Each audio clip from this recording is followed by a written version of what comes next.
나무 묘호랭개교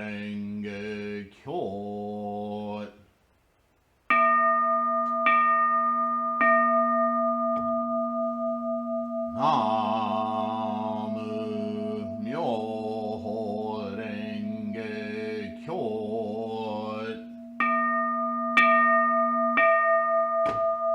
나무 묘호랭개교.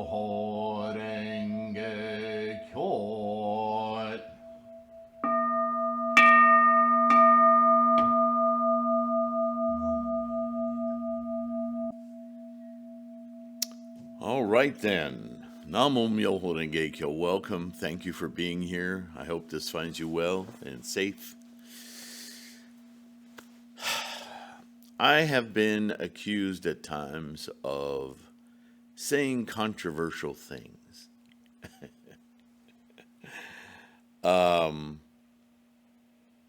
want to restate again that I'm not trying to invent anything on this channel or in any of the teachings that I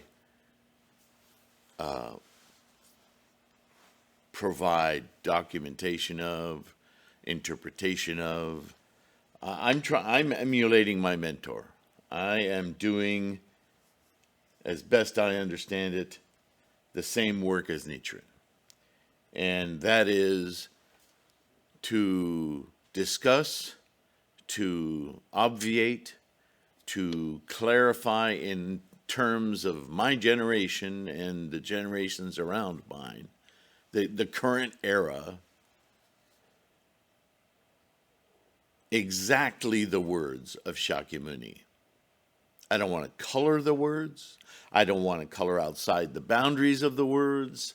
I don't want to add my own thoughts to what those words could mean, might mean. This isn't Sylvain's Buddhism. This is Shakyamuni's Buddhism.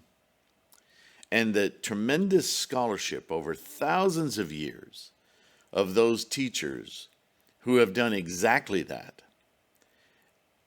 And by doing so, push out these interlopers who, for reasons of their own agendas, their own politic, their own egos, whatever, have shifted in their own ways meanings, or even written or inculcated their own kind of rhetoric and deviations so that they could be superior, be the most superior to the others, to the competition, the egomania around everything on earth is obvious everywhere. And Buddhism was no less a target, right? This is why, as we've read so many Gosho from Nichiren, so many writings, he's very adamant about where the other major schools that were propagating, quote, Buddhism during his day were either missing the mark entirely or, more heinously, adding their own elixirs to Buddhism, mixing old early teachings with newer teachings, saying that the most obvious, by the Shakyamuni's own words, the most evolved, the most essential teaching, oh no, that's not important. That's for, people like this, people like that. Nichiren absolutely abhorred this tendency toward ego, toward one's own purposes. You either are practicing Buddhism or you are not. It's a very strict and very simple rule to follow. And as I am emulating Nichiren best to my ability, and after over 40 years of studying Nichiren, Tendai, and so on and so forth, and certainly Shakyamuni's sutras, it becomes so blindingly obvious. If you read more than one sutra, there's a thematic and a truth and a clarity that just rises right out of it, and you can't miss it. Which is why I think Nietzsche would be so pissed off at times in his writings. You can sense his ire because it's so obvious. You can't deviate by mistake. It must be intentional because it's so darn obvious, right? So, why do I say this? Certainly not to put myself on a pedestal, but I'm about to read this next section of this major writing of the. We've been reading this Nichiren's writing on what's it called, the teaching approved by all Buddhas, and what he's about to lay out is going to be very controversial to a lot of folks. But it's so right on. It's when I read these kinds of letters by Nichiren that I can't keep the smile off my face. I so empathize with his frustration because as I read it, I also recall other sutras, other Gosho, other words of Shakyamuni, other earlier teaching, middle teaching, late teachings. It's very obvious what's going on. So in the past, I've talked about those. I have a video that I put up years ago on burning monks burning themselves in effigy in the town center as some kind of a remonstration of some sort, a protest. And it's so wildly idiotic and not Buddhist. And what I just said will elicit, before I can hear you typing, it's a complete miscarriage of Shakyamuni's teachings. And I just read ahead a little bit, and I thought, oh my goodness, here's Nichiren going to hammer on this very thing. And it makes me smile because it makes me feel more confident that I truly understand what I'm talking about. Not egotistically, just, it's something that we all worry about in our practice, isn't it? Am I doing this right? Am I fooling myself? Am I understanding this in my own way and that's kind of not right? Right? Don't you often have that, especially when things aren't going all your way 100%. Something snafus or something you feel a lot of angst about or stress about. Well, maybe I'm not chanting correctly. Maybe my attitude wrong. Maybe I don't understand. That's just part of being a samsaric being. We're so, what that is? That's our ego. That's our identification, worried about being identified. So don't sweat that too much.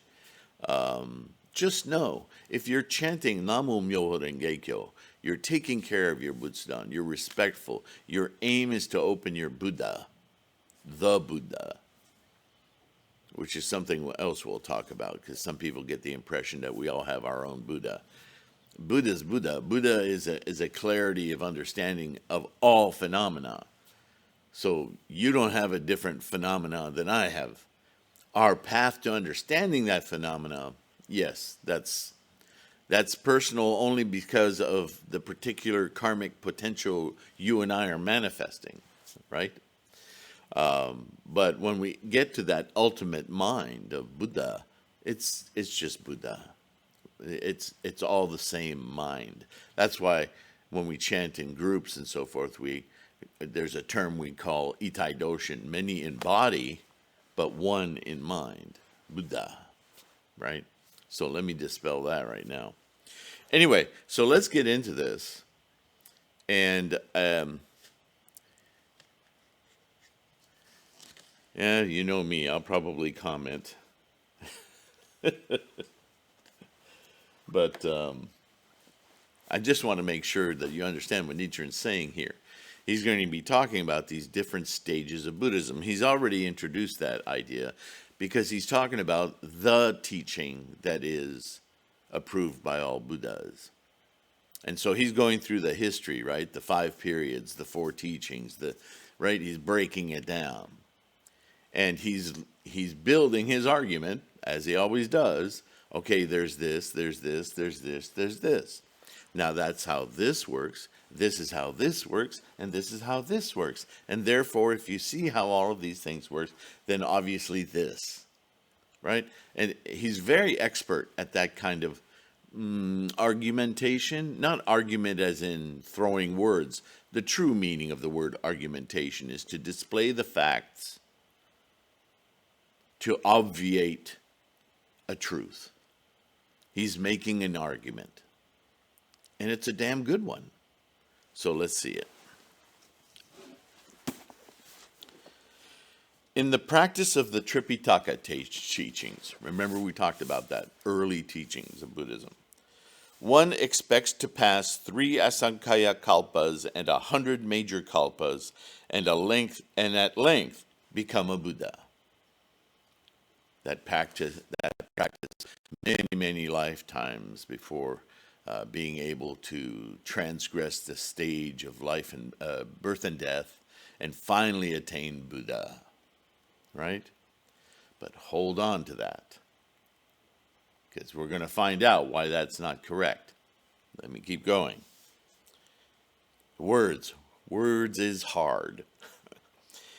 He therefore emits fire from his body, intending to, quote, reduce his body to ashes and enter extinction, end quote, so that he becomes ashes and vanishes. Now that sounds really familiar to something I've been saying over and over again, is that when there is no body, when we extinct, when we end life, there is no mind, therefore there's no consciousnesses, so there's no Buddha, there's no nothing. Buddha is something we experience in this life. But that's not what he's saying. He's saying reaching that extinction is the way to Buddha. See, that's a grave, grave error. But this is the error made by the early teachings, the Hinayana Buddhists, the early tribes of Buddhism. Right? And trying to hold my tongue till Nietzsche says it. Okay.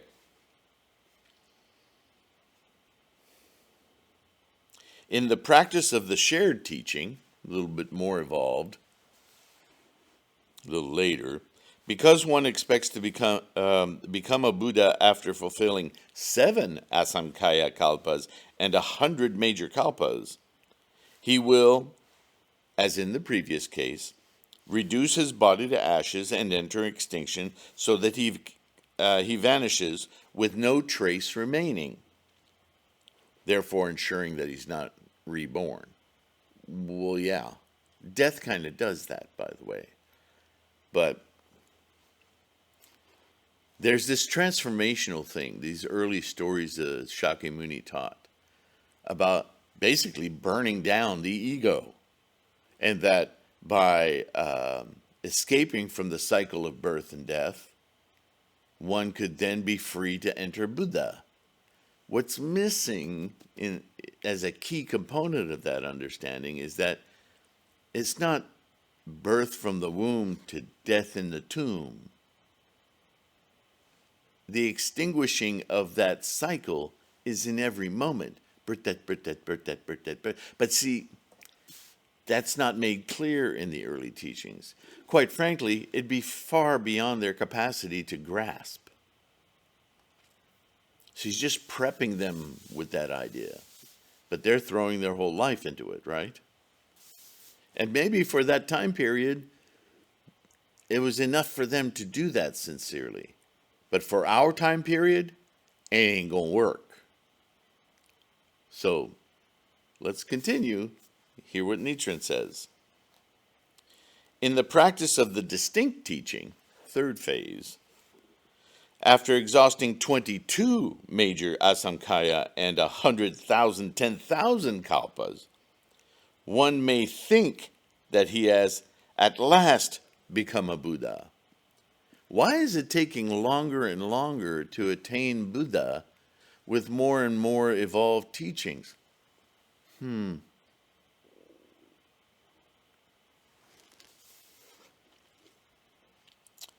But this is merely the attainment of Buddhahood of the provisional teachings, which belong to the dream of birth and death. What does that mean? That means that all that practice, the early years of Buddhism, the early centuries, the early teachings, Tripitaka, shared, distinct, they're all about this idea of Buddhahood being something other than this life, this birth, death, samsaric life. Now, people were incredibly mystical at that time, right? India can't even count how many gods and deities and rebirths, as in there to this day, even in Tibet, there's an adherence to this idea of reincarnation. That's not Buddhism, but it's just ignorance. And unfortunately, the ignorant think that in order to attain a different state of being, you have to leave this one. Now, consider that for a moment, and this is something that I've said many times, and in that video I referenced. There is no more insipid, voracious appetite for ego, self, than to think that by burning down the self is to transcend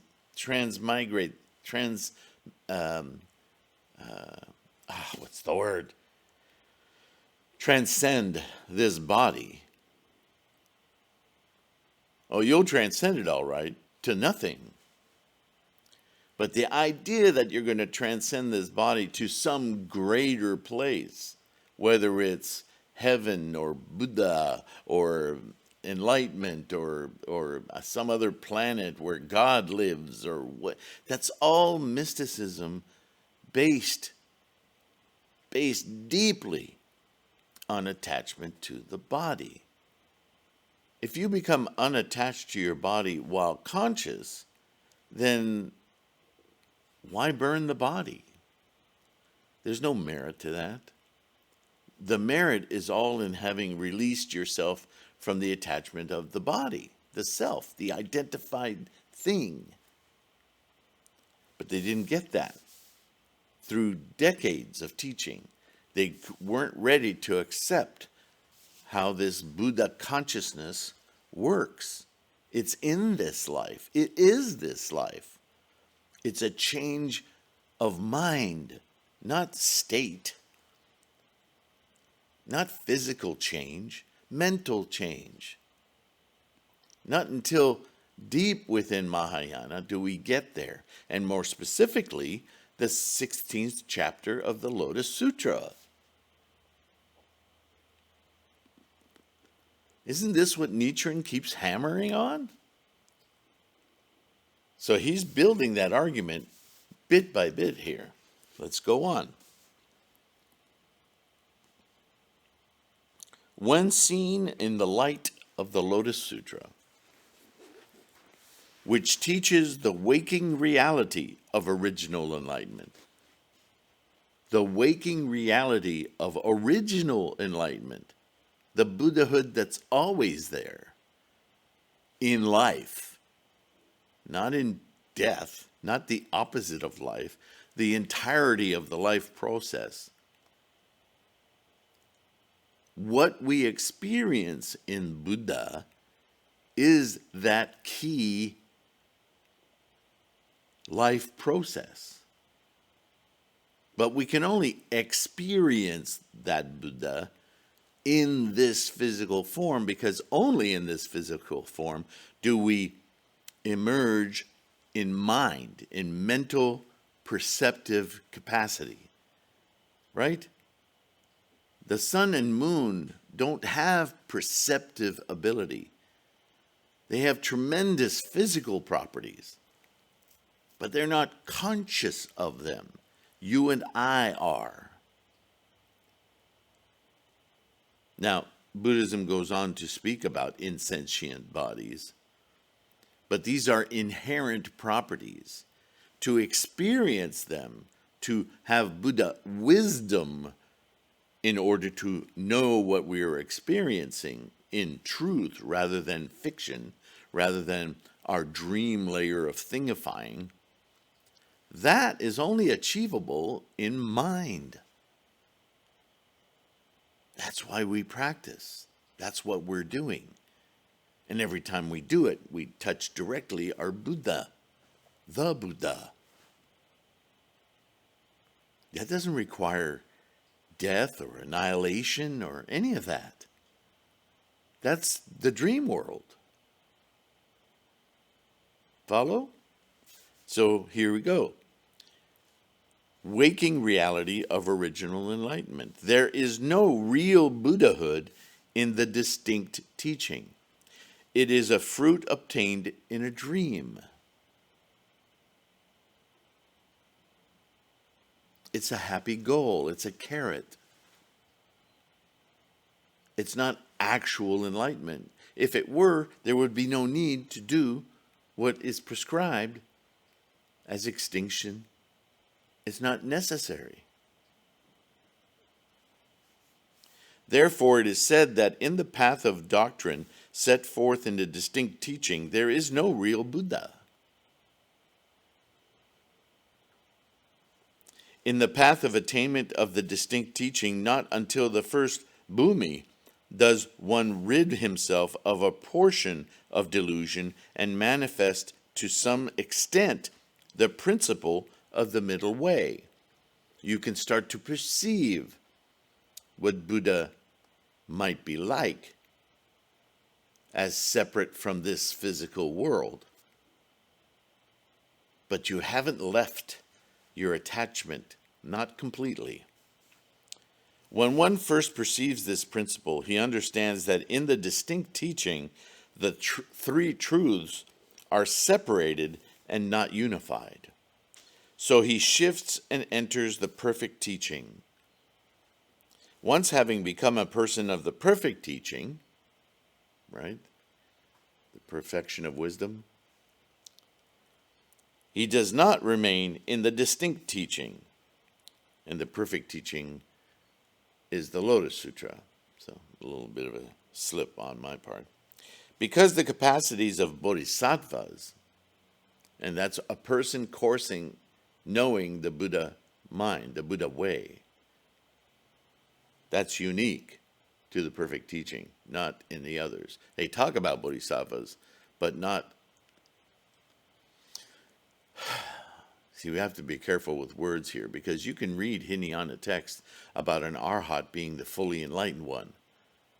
But as we just read from Nichiren, it's not a fully enlightened one. It's a fully enlightened one of the dream world of samsara. You're still attached to self. You haven't attained enlightenment. You've attained something you call enlightenment, but it isn't. It's provisional. It's a deeper understanding, but you haven't attained it. Being divided into superior, medium, and inferior are not the same. One may become a person of the perfect teaching from the first bhumi, the third bhumi, or the stage of virtual enlightenment. Therefore, in terms of the doctrine of the distinct teaching, there is no Buddha. You can perfect your mind. You can begin to deeply understand and contemplate what it is to be released from your attachments of an earthly realm. But that in itself is not Buddha. You're just preparing your experience for Buddha. Thus, it is said that in the distinct teaching there exists the teaching of attainment of Buddhahood, but no person who in fact attains it.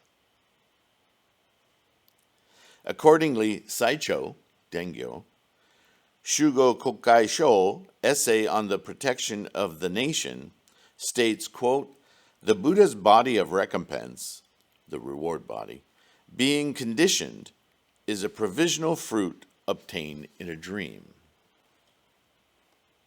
Right?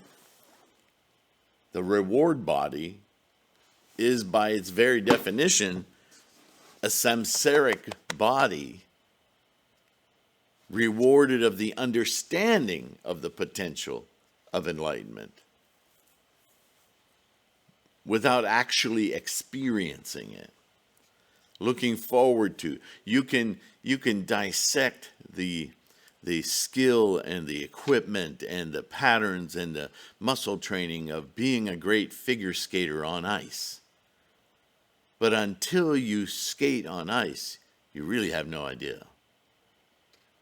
Do you see?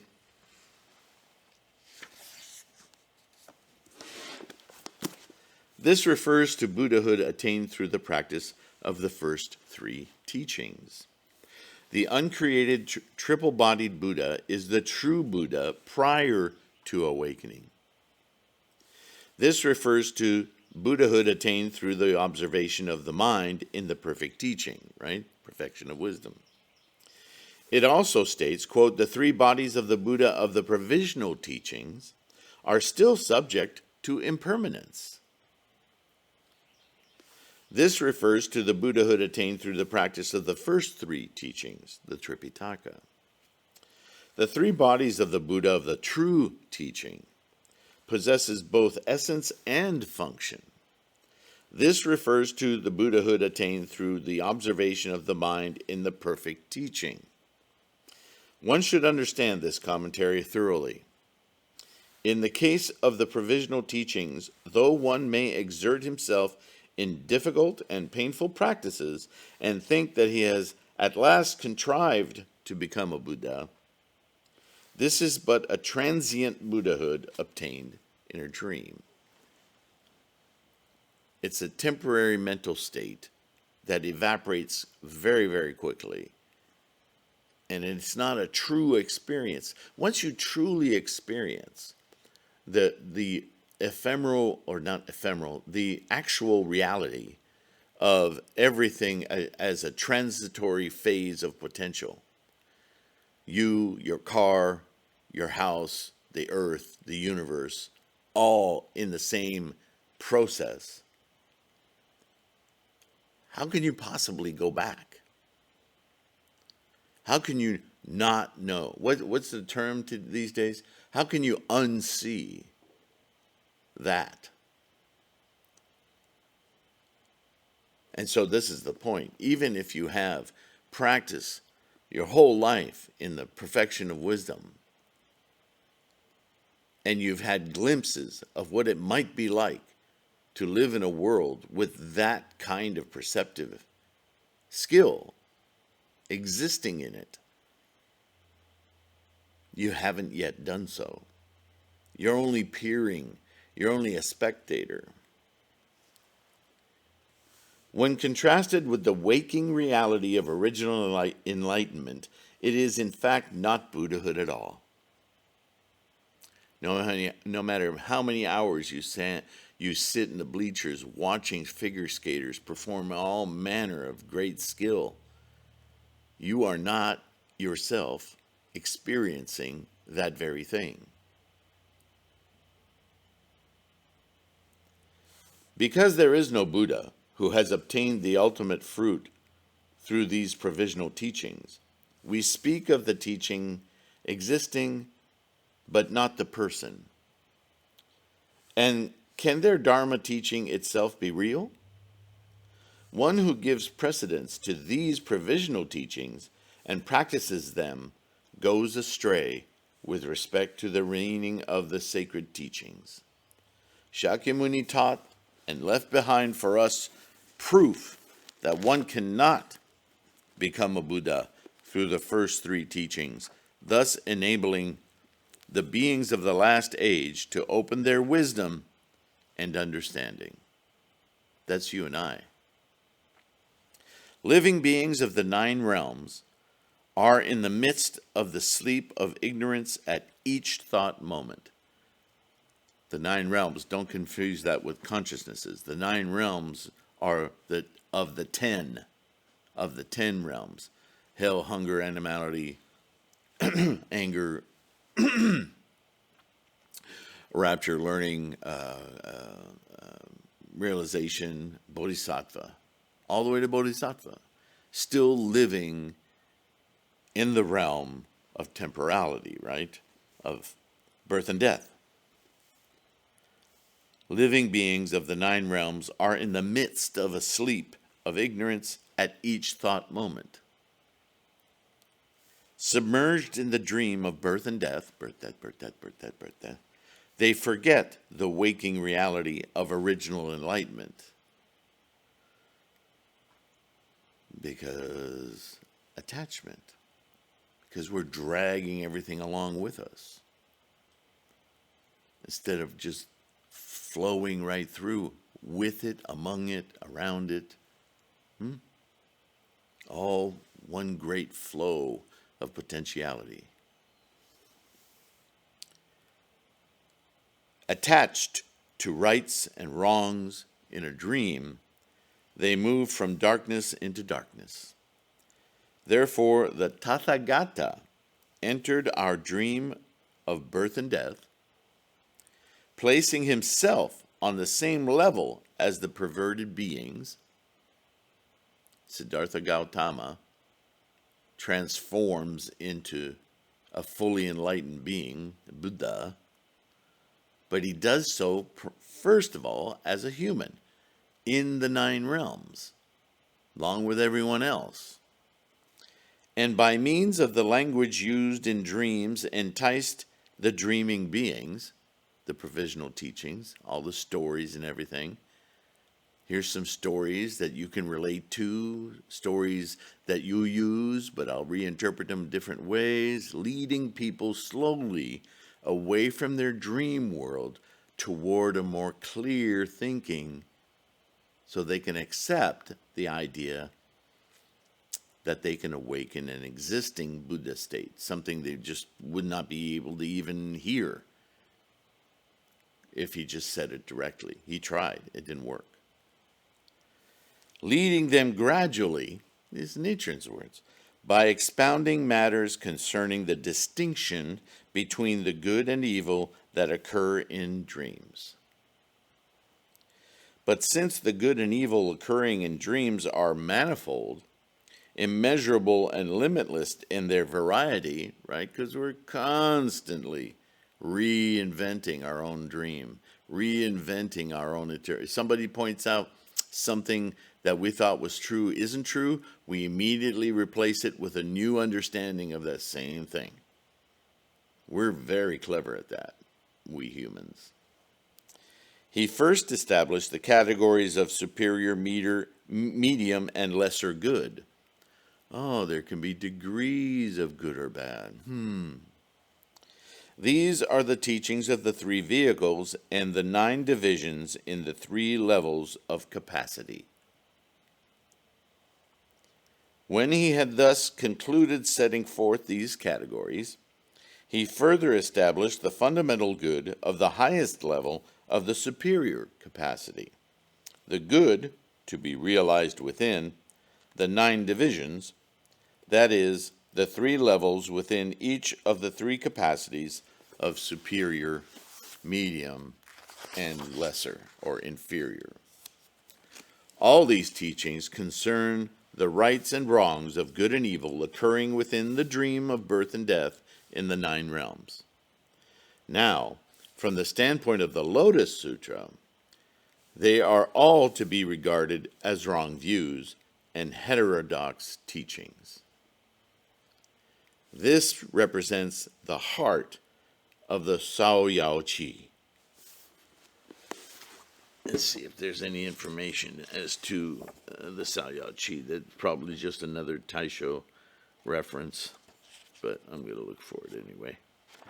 We might learn something new.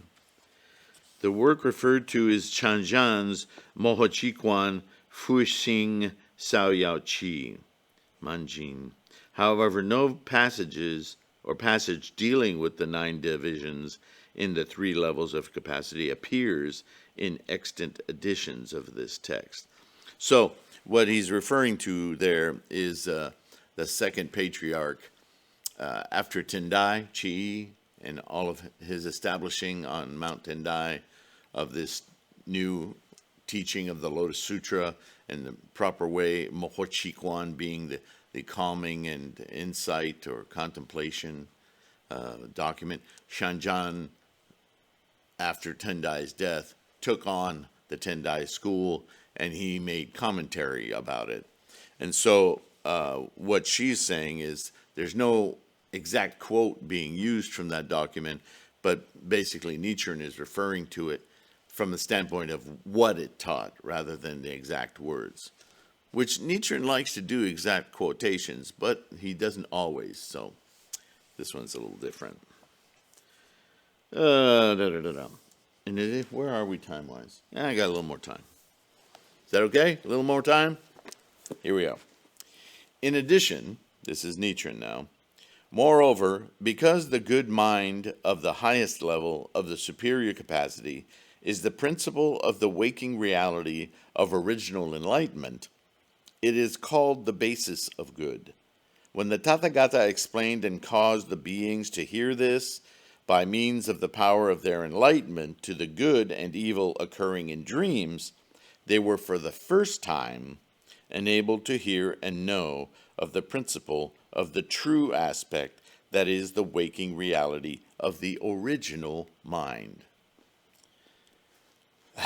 Now, don't get mystical on me, as I can hear echoes from my past here. When you read English words that say original mind,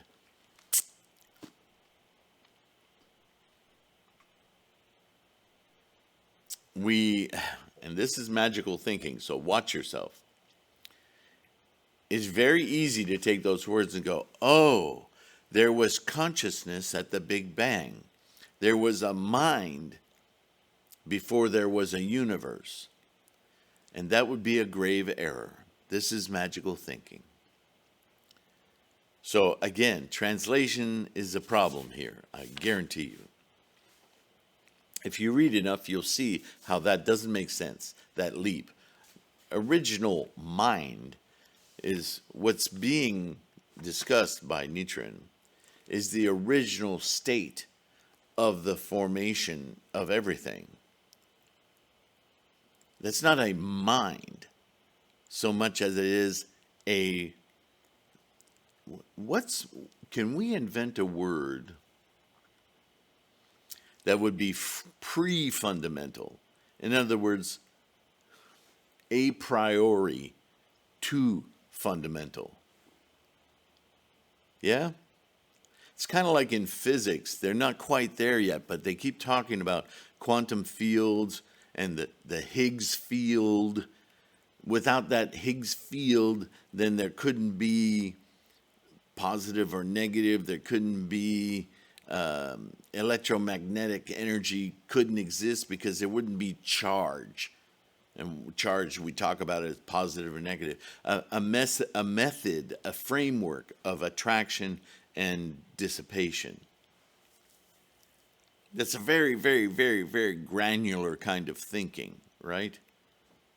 Because the more we look with our sciences and our minds at the nature of stuff, it's all constructed just as we are, just as our ideas are, constructed of vast amounts of information. Can we break all of that information down to its most fundamental component?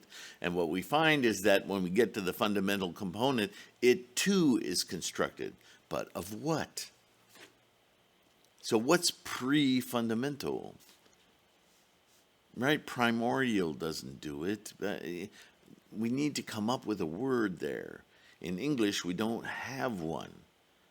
We can try to fit the words of Shakyamuni, Buddhahood, into that slot. And so that condition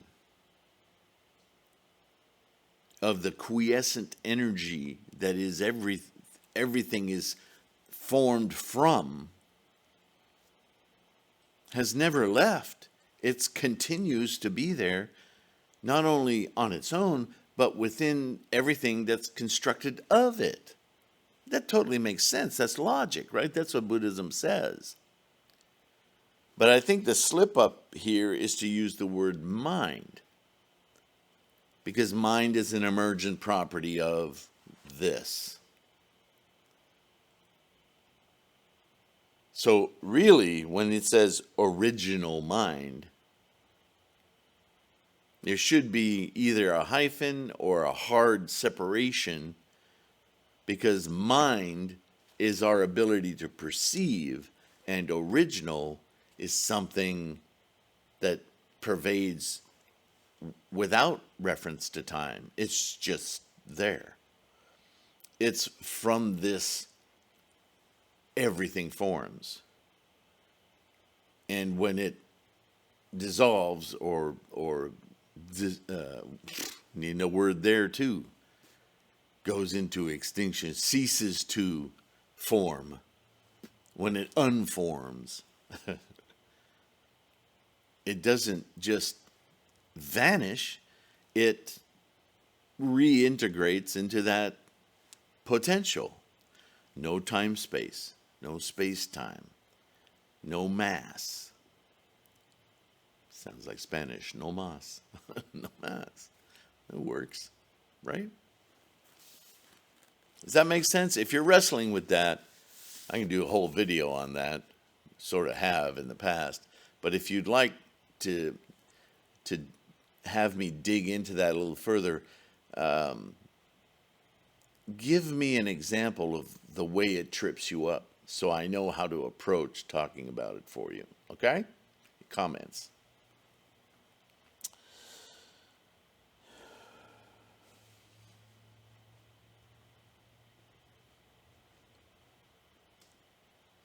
At this time, the Buddha explained, saying, quote, "These two, dreaming and waking, correspond to the two categories of false things and true things.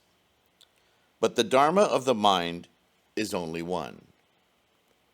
So again, do you see this dance with words trying to identify this thing?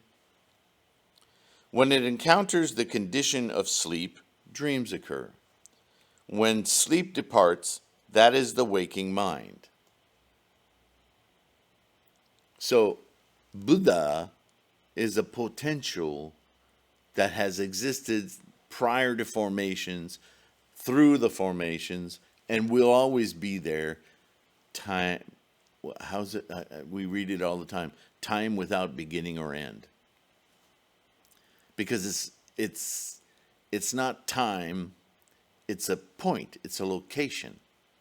And from that location, potential arises through formations and back and forth. I'm saying the same thing over and over again. Right? So when you take that Buddha and you're in a condition of sleep or this samsaric attachment to thingness,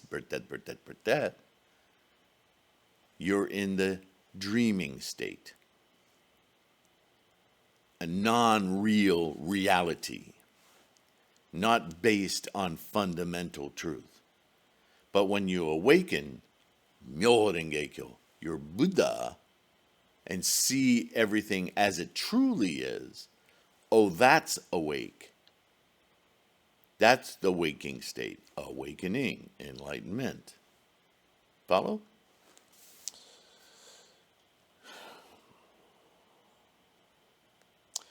The Dharma of the mind itself is only one. So there it is, what I was trying to explain earlier. Somebody asked, if I attained my Buddha, how is it different from somebody else's Buddha? Well, it isn't. It's just your path to getting there is different. Buddha's Buddha. It's fundamental. It's a priori fundamental. It's, help me come up with a word for it. This teaching was a skillful expedient created and left as groundwork for the opening and integration of the provisional teachings into the Lotus Sutra. This refers to the principle of the middle way in the distinct teaching. Because the provisional teachings do not yet reveal that the 10 realms are mutually inclusive, perfectly integrated, and co-penetrating, there is no person who attains Buddhahood through these teachings, the distinct teachings. Therefore, from the Tripitaka teaching through the distinct teaching, the 8 teachings, preached over 42 years, are all expedient concerning the good and evil occurring in dreams. Nevertheless, they are preparatory, expedient means that the Buddha made use of for a while to entice and lead the beings. Even these provisional teachings each possess their own measure of both skillful means and true reality, and lack neither provisional nor true dharmas. The 4 teachings each possess the 4 gates, and in this sense are without distinction. Their language is the same language as the true teaching. Their words and characters are without difference. But when, on this account, people become deluded by words and fail to discern the distinction between provisional and true, then this is termed the extinction of the Buddha Dharma. The extinction of the Buddha Dharma being your capacity to experience clarity, your awakening. This is also why Nichiren constantly reminds us that practicing those earlier provisional teachings won't get you any. In fact, it's worse than it won't get you anywhere. It obstructs your ability because you could experience Buddha right now. What are you doing playing around with these earlier teachings? They're not useful in this age. All right. I think that's going to be it for today. Where's my marker? Thank you. So, these teachings of skillful expedience exist only in this impure land and are not to be found in any of the pure lands. Okay. So he's going to shift rhetoric a little bit, and he's going to turn to the Lotus Sutra. So I hope this is making sense for you. I hope you're getting the idea here. And if you are, I'm sure you'll notice that he's not saying anything new here. But this is a document that, refreshingly for me, seems to be more direct. Doesn't spend a lot of time talking in the provisional stories. He's just kind of maybe more of a graduate program kind of thing. He's assuming a lot of knowledge here. So if this is your start in Buddhism, in Nichiren's doctrine, if this is where you're starting your journey, there may be a lot of things that I'm talking about here that just sound woo. And that's okay. Don't worry. That's just because you haven't been exposed to a lot of earlier stuff. So I invite you to look around on this channel. Pick a word like, I don't know, Myoho Renge-kyo, or just Myo, or Dharma, or Na and Mu, and put them in the search criteria, that little magnifying glass next to the About section. This would be on the home page for this channel. Just go to the channel, and you'll see a search there. And what you'll get is a very fast search through this entire content on this channel, not all of YouTube, just this channel. And you'll get a result set of videos where either in the title or description, I talk about. Recently, somebody asked me why I say Namu instead of just Nam. I've talked about that many, many, many times. Probably one of the most recent and most clear definitions I think I've given on that is in a Nichiren Gosho, the Gift of Rice. And it'll pop up in that search. If you just say Namu, it might not, or it might be way down the list. But if you say Na and Mu as separate words, it definitely will come up. So use that search. That's the best way I can see for somebody who's newly getting into this and getting exposed to this. Just hunt and peck for words, things that you're not sure you understand. The other place you can go is threefoldlotus.com, the website.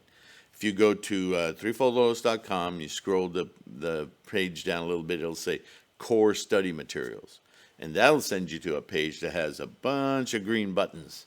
And they all have some very brief search term on them, like personages of the Gohanzan, or chanting, or Daimoku, or Myoho Rengekyo.